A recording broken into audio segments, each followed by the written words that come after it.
لەسەر بابەتی کورسی کۆتاکان ڕۆمیۆ هەکاری سکرتێری گشتی پارتی بەیت نەهرین میوانمە. بەڕێز هەکاری ئەگەر بە ئێمە بڵێیت بۆ چونتان لەسەر دواخستنی با بڵێن بەڕێوەچوونی دادگا یان دادگای فیدراڵی بڕیارەکەی دادگای فیدراڵی دوێنێ چییە و نیەت لە پشتی دواخستنی ئەم بڕیارەی دادگای فیدراڵیەوە چی؟ بەڵێ ئێمە پێمان وایە تێڕوانینی ئێمە بۆ هەر مەسەلەیەک مەبەستم تێڕوانینی پێکاتەکانە لە پەرلەمانی کوردستان بۆ هەر پرسێک بابەتێک کە پەیوەست بێ بە ماف و داهاتووی ئێمە ئەبێ پرس بە ئێمە بکرێوە ئەبێ قسەکان و بیرروبۆچوون و بڕیاری ئێمە بە هەندوەربگیرێ نەوەک بەو شێوە یەکسەر دادگای فیدراڵی عێراق بچێ بڕیارێک دەربکاتن کە لە بەرژەوەندی خەڵکی ئێمە نەبێت و دواتر تەواو پێچوانەی بیرروبۆچوونەکان و قسەکانی ئێمە بوو بێ. ئێمە لە کاتی خۆی پێشتەوابوونی تەمەنی ئەم خولی پێنجی پەرلەمانە چەندەها کۆبوونەوە لە پەرلەمانی کوردستان کراوە لەگەڵ سەرۆکایەتی پەرلەمان، دواتر نوێنەری پێکاتەکان هەمویان پێکەوە لەگەڵ نەتۆیە گرتوەکان دانیشتون، دواتر نوێنەرانی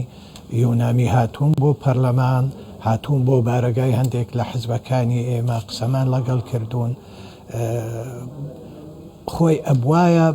ئەبوایە بیرروبۆچوون و قسەکانی ئێمە بە هەندوەربگیرێ. زۆر باشە ینی دادگای فیدراڵی دادگای فیدراڵی لە خۆیەوە نهاتوەتە سەرم بابەتە، لایەنێکی سکاڵاکار هەیە. ئێوە لەگەڵ لایەنی سکاڵاکار تا چەند گفتوگۆتان کردووە لەسەر ئەوەی کە ئەمە مافی ئێوەیە و دەبێت ئێوە قسەی لەسەر.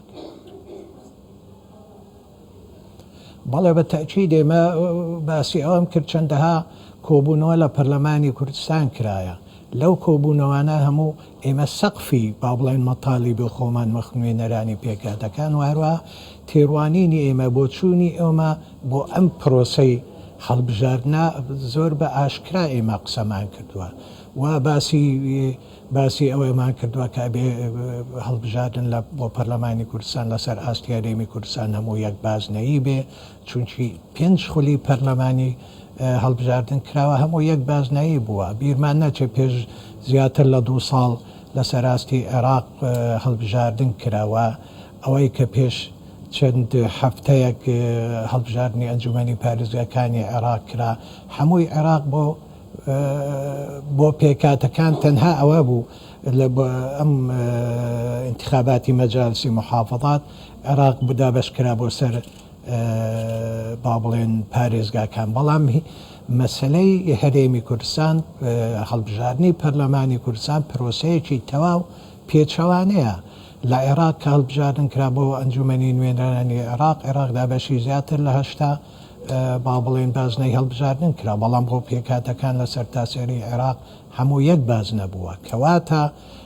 ئێمە وەکو چۆن داوامان کردووە هەرێمی کوردستانیشێک بازنەیە بە هەمان شێوە ئێمە داکۆچی دەکەین و کە وابێ، چونکی لەبەر زۆرێک لە هۆکارەکانیەکەم ڕێژەی دابشبوونی خەڵکی ئێمە وەکو گەلی کلدانی سریانی ئاشووری و برا تورکمانەکانیش لە هەموو شوێنێکی لە هەموو کونجێکی کوردستانە بڵاونین، ئێمە تەواجدمان نییە. و دوام ئەو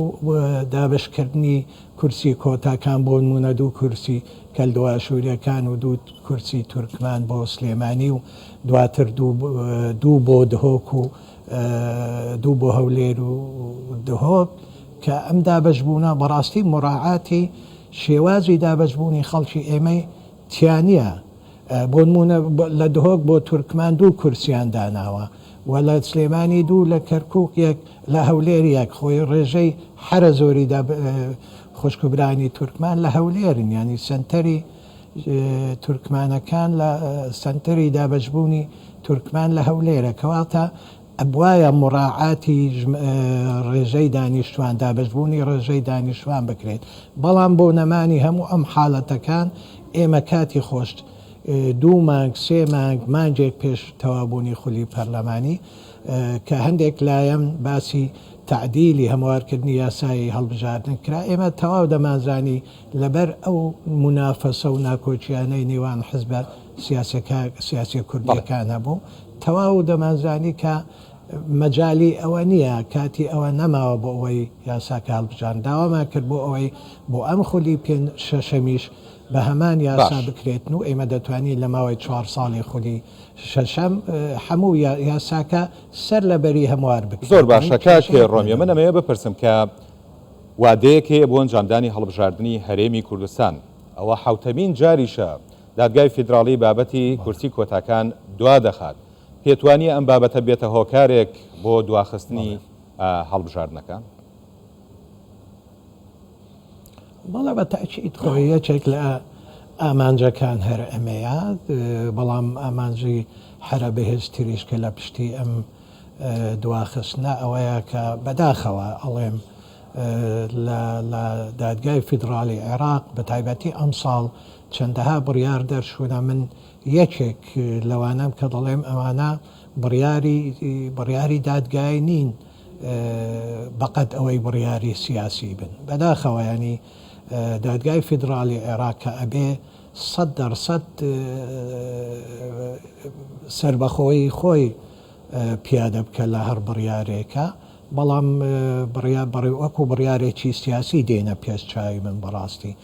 ترسی ئێمەش لەوەیە کە ئەم بڕیارەش کە دەربکات کە پەیوەستە بە کۆتاکان و کورسی کۆتاکان ترسمان ئەوەیە کە هەر بڕیارێکی سیاسی بێ. هێشتا وادەیەک ماوە بۆ دوا بڕیاری دادگای فیدراڵی لەم بارەیەوە کاک ڕۆمیۆ لە ئێسەوە تا ئەو کاتە ئێوە چی ئەکەن بۆ ئەوەی بەلایانی کەمەوە ئەو بڕیارە لە زیانی ئێوە نەبێت؟ بەڵێ بە تاکید ئێمە پێویستمان بە لیقاعاتی زۆر هەیە بە کۆبوونەوەی زۆر هەیە ئێمە وەکو نەتۆی کلدانی سریانی ئاشووری و هەروەها لەگەڵ خوشکوبرانی تورکمانیش ئەبێ هەمومان پێکەوە ڕێک بکەوین لەسەر بڕیارێک و ڕێک بکەوین لەسەر ئامانجەکانی خۆمان بۆ دیاریکردنی ئالیەتی بەشداربوون لە پرۆسەی هەڵبژاردننی پەرلەمانی کوردستان بۆ خولی شەشەم. ڕۆمیۆ هەکاری سەکرتێری گشتی پارتی بەیتن نەهرین لە هەولێرەوە لەگەڵم بوویت زۆر سپاس بۆ بەڕێست.